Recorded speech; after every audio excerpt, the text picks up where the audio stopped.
A severe natural phenomenon causing significant damage to buildings, bridges, pipelines, railways, embankments, and other structures, and the type and extent of the damage inflicted are related to the strength of the ground motions and to the behavior of the foundation soils. Hello, and welcome to UPSC Geography View. Today, let's learn about earthquakes. Earthquake means any sudden shaking of the ground caused by the passage of seismic waves through Earth's rocks. Seismic waves are produced when some form of energy stored in Earth's crust is suddenly released, usually when masses of rock straining against one another suddenly fracture and slip. Earthquakes occur most often along geological faults, narrow zones where rock masses move in relation to one another. The major fault lines of the world are located at the fringes of the huge tectonic plates that make up Earth's crust. Little was understood about earthquakes until the emergence of seismology at the beginning of the 20th century. Seismology, which involves the scientific study of all aspects of earthquakes, has yielded answers to such long-standing questions as why and how earthquakes occur. About 50,000 earthquakes, large enough to be noticed without the aid of instruments, occur annually over the entire Earth. Of these, approximately 100 are of sufficient size to produce substantial damage if their centers are near areas of habitation. Very great earthquakes occur on average about once per year. Over the centuries, they have been responsible for millions of deaths and an incalculable amount of damage to property. Let's learn about the causes of earthquakes. Earth's major earthquakes occur mainly in belts coinciding with the margins of tectonic plates. This has long been apparent from early catalogues of felt earthquakes and is even more readily discernible in modern seismicity maps, which show instrumentally determined epicenters. The most important earthquake belt is the Circum-Pacific Belt, which affects many populated coastal regions around the Pacific Ocean, for example, those of New Zealand, New Guinea, Japan, the Aleutian Islands, Alaska, and the western coasts of North and South America. It is estimated that 80% of the energy presently released in earthquakes comes from those whose epicenters are in this belt. The seismic activity is by no means uniform throughout the belt, and there are a number of branches at various points. Because at many places the Circum-Pacific Belt is associated with volcanic activity, it has been popularly dubbed the Pacific Ring of Fire. A second belt, known as the Alpide Belt, passes through the Mediterranean region eastward through Asia and joins the Circum-Pacific Belt in the East Indies. The energy released in earthquakes from this belt is about 15% of the world total. There also are striking connected belts of seismic activity, mainly along oceanic ridges, including those in the Arctic Ocean, the Atlantic Ocean, and the Western Indian Ocean, and along the rift valleys of East Africa. This global seismicity distribution is best understood in terms of its plate tectonic setting. Earthquakes are caused by the sudden release of energy within some limited region of the rocks of the Earth. The energy can be released by elastic strain, gravity, chemical reactions, or even the motion of massive bodies. Of all these, the release of elastic strain is the most important cause, because this form of energy is the only kind that can be stored in sufficient quantity in the earth to produce major disturbances. Earthquakes associated with this type of energy release are called tectonic earthquakes. Let's learn about the tectonics. Tectonic earthquakes are explained by the so-called elastic rebound theory formulated by the American geologist Harry Fielding Reid after the San Andreas Fault ruptured in 1906, generating the Great San Francisco Earthquake. According to the theory, a tectonic earthquake occurs when strains in rock masses have accumulated to a point where the resulting stresses exceed the strength of the rocks and sudden fracturing results. The fractures propagate rapidly through the rock, usually tending in the same direction and sometimes extending many kilometers along a local zone of weakness. In 1906, for instance, the San Andreas Fault slipped along a plane 430 kilometers long. Along this line, the ground was displaced horizontally as much as 6 meters or 20 feet. As a fault rupture progresses along or up the fault, rock masses are flung in opposite directions and thus spring back to a position where there is less strain. At any point, this movement may take place not at once but rather in irregular steps.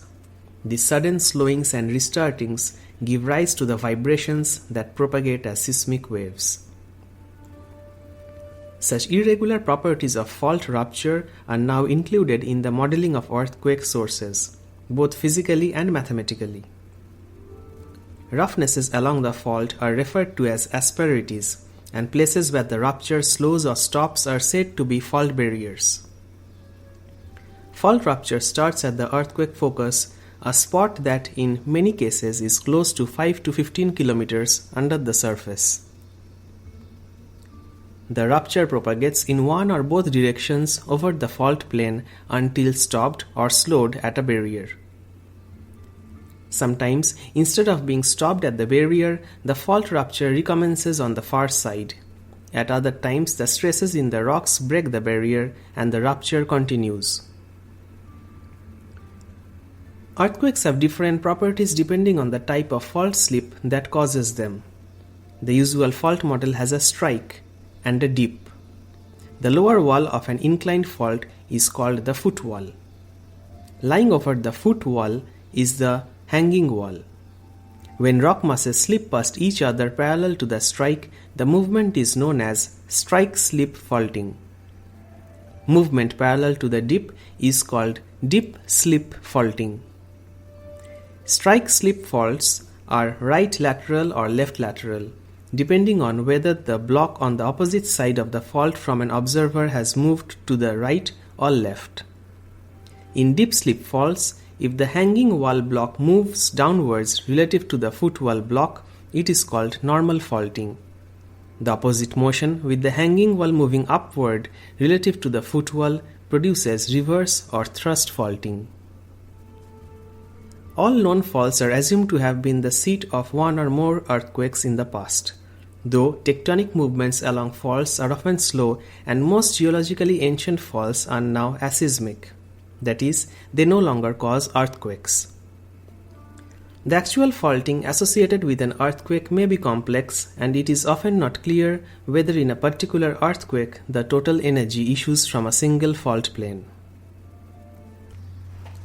Observed geologic faults sometimes show relative displacements on the order of hundreds of kilometers over geologic time, whereas the sudden slip offsets that produce seismic waves may range from only several centimeters to tens of meters.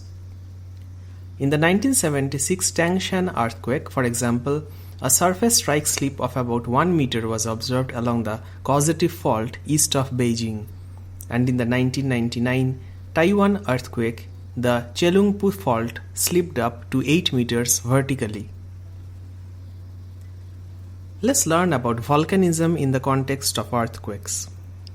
A separate type of earthquake is associated with volcanic activity and is called a volcanic earthquake. Yet, it is likely that even in such cases the disturbance is a result of a sudden slip of rock masses adjacent to the volcano and the consequent release of elastic strain energy. The stored energy, however, may in part be of hydrodynamic origin due to the heat provided by magma moving in reservoirs beneath the volcano or to the release of gas under pressure. There is a clear correspondence between the geographic distribution of volcanoes and major earthquakes, particularly in the circum-Pacific belt and along oceanic ridges. Volcanic vents, however, are generally several hundred kilometers from the epicenters of most major shallow earthquakes, and many earthquake sources occur nowhere near active volcanoes. Even in cases where an earthquake's focus occurs directly below structures marked by volcanic vents, there is probably no immediate causal connection between the two activities. Most likely both are the result of the same tectonic processes. Let's learn about artificial induction. Earthquakes are sometimes caused by human activities, including the injection of fluids into deep wells, the detonation of large underground nuclear explosions, the excavation of mines, and the filling of large reservoirs. In the case of deep mining, the removal of rock produces changes in the strain around the tunnels. Slip on adjacent pre-existing faults or outward shattering of rock into the new cavities may occur. In fluid injection, the slip is thought to be induced by premature release of elastic strain, as in the case of tectonic earthquakes, after fault surfaces are lubricated by the liquid. Large underground nuclear explosions have been known to produce slip on already strained faults in the vicinity of the test devices. Let's learn about reservoir induction. Of the various earthquake-causing activities, the filling of large reservoirs is among the most important. More than 20 significant cases have been documented in which local seismicity has increased following the impounding of water behind high dams. Often, causality cannot be substantiated because no data exists to allow comparison of earthquake occurrence before and after the reservoir was filled. Reservoir induction effects are most marked for reservoirs exceeding 100 meters in depth and 1 cubic kilometer in volume. 3 sites where such connections have been probably occurred are the Hoover Dam in the United States, the Aswan High Dam in Egypt, and the Kariba Dam on the border between Zimbabwe and Zambia. The most generally accepted explanation for earthquake occurrences in such cases assume that rocks near the reservoir are already strained from regional tectonic forces to a point where nearby faults are almost ready to slip. Water in the reservoir adds a pressure perturbation that triggers the fault rupture. The pressure effect is perhaps enhanced by the fact that the rocks along the fault have lower strength because of increased water pore pressure. These factors notwithstanding, the filling of most large reservoirs has not produced earthquakes large enough to be a hazard. The specific seismic source mechanisms associated with reservoir induction have been established in a few cases. For the main shock at the Koyna Dam and Reservoir in India in 1967, the evidence favors strike-slip faulting motion. At both the Kremasta Dam in Greece 1965 and the Kariba Dam in Zimbabwe, Zambia 1961, the generating mechanism was dip slip on normal faults. By contrast, thrust mechanisms have been determined for sources of earthquakes at the lake behind Nurek Dam in Tajikistan. More than 1,800 earthquakes occurred during the first 9 years after water was impounded in this 317-meter deep reservoir in 1972, a rate amounting to 4 times the average number of shocks in the region prior to filling. Let's learn about seismology and nuclear explosions. In 1958, representatives from several countries, including the United States and the Soviet Union, met to discuss the technical basis for a nuclear test ban treaty. Among the matters considered was the feasibility of developing effective means with which to detect underground nuclear explosions and to distinguish them seismically from earthquakes. After that conference, much special research was directed to seismology, leading to major advances in seismic signal detection and analysis. Recent seismological work on treaty verification has involved using high-resolution seismographs in a worldwide network, estimating the yield of explosions, studying wave attenuation in the Earth, determining wave amplitude and frequency spectra discriminants, and applying seismic arrays. The findings of such research have shown that underground nuclear explosions, compared with natural earthquakes, usually generate seismic waves through the body of the Earth that are of much larger amplitude than the surface waves. This telltale difference, along with the other types of seismic evidence, suggests that an international monitoring network of 270 seismographic stations could detect and locate all seismic events over the globe of magnitude 4 and above. This magnitude is corresponding to an explosive yield of about 100 tons of TNT. Thank you for listening to this discussion on earthquakes and the causes of earthquakes.